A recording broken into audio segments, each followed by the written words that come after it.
అరే వార్తలు చదివే మూర్తి కొడుకు వచ్చిండ ఇయ్యాల? వచ్చిన సారు. వచ్చినవారా? లేచి నిలబడు. నిలబడ సారు. నువ్వు పదో ఎక్కని చెప్పురా. చదువుతా సారు.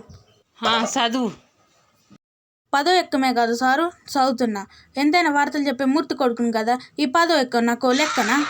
ఇగో చదువుతున్నా. ఈనాటి పదో ఎక్కం చదువుతున్నది వార్తలు చెప్పే మూర్తి కొడుకు జనార్దన్. 10×10, 10×2=20 బాగానే ఉన్నాయి. 10×30 అదుపు తప్పి 10×4=40 ఢీకొనగా 15×50 అక్కడికక్కడే దుర్మరణం చెందింది. 16×60 మరియు 10×70కి తీవ్ర గాయాలు అయినట్టు తెలుస్తుంది. ఇప్పుడే అందిన వార్త 18×80కి మతిస్థిమితం లేక కనబడట్లేదని తెలిసింది. పట్టుకున్న వారికి 19,90,000 రూపాయలు అందజేస్తున్నారు. ఈనాటి ముఖ్యాంశాలు: 10 పాతులు 100 మరియు 11×11 ఇద్దరు గిల్లిదండ ఆడంగా 11 రన్ల 22కు మూతి మీద దెబ్బ తగిలింది.